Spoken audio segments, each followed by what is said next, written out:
జనవరి నెలలో ఇంకోసారి ఉత్సవం జరుగుతుంది. ఇక్కడ ఉన్న విశేషత అదే. ఏ గ్రామ దేవతైనా ఒకసారి ఉత్సవం జరుగుతుంటుంది, కానీ మన అమ్మవారి 2 సార్లు జాతర మహోత్సవాలు జరుగుతూ ఉంటాయి. దానిలో భాగంగా ఈ సంవత్సరం జనవరి 13 నుంచి ఫిబ్రవరి నెలలో వచ్చే 2వ శుక్రవారంతో అమ్మవారి ఉత్సవాలు ముగుస్తాయి. కాబట్టి ఈ రోజున డిసెంబర్ 5వ తారీఖున ఈరోజు రాట ముహూర్తం చేయడం జరిగింది.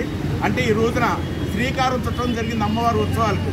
కాబట్టి ఈ బ్రహ్మాండమైన ఉత్సవాలకి చివరి 10 రోజులు కూడా అమ్మవారికి అష్టలక్ష్మి అలంకరణ చేస్తాం. అలా ఆఖరి అన్నపూర్ణాదేవి అలంకరణ ఉంటుంది. అలాగే చివరిన అఖండ అన్న సమారాధన కూడా జరుగుతుంది. ఆ అఖండ అన్న సమారాధన ఈ ఉత్సవాలందరూ కూడా అమ్మవారిని దర్శించుకుని ఆఖరి రోజు అఖండ అన్న సమారాధన పాల్గొని అమ్మవారి ప్రసాదం తీసుకుని అమ్మవారి యొక్క కృపకి పాత్రను కోరుతున్నాం. జై మావులమ్మ, జై జై మావులమ్మ.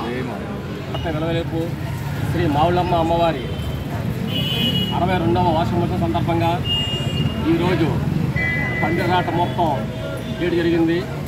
ఈ ఉత్సవాలు రాబోయే ఉత్సవాలు అత్యంత వైభవం జరగాలని చెప్పి అమ్మవారిని కోరుకోవడం జరిగింది. నీరుల్లి పర్యాయ పండ్ల ఉత్సవం శ్రీ మావులమ్మ ఉత్సవానికి దేవస్థానం సంయుక్త ఆధ్వర్యంలో ఈ ఉత్సవాలు ఈ సంవత్సరం జనవరి 13 ప్రారంభమై ఫిబ్రవరి 16తో ముగుస్తాయి. ఈ కార్యక్రమం అత్యంత వైభవం జరగాలని చెప్పి అమ్మవారిని కోరుకోవడం జరిగింది. జై మావులమ్మ.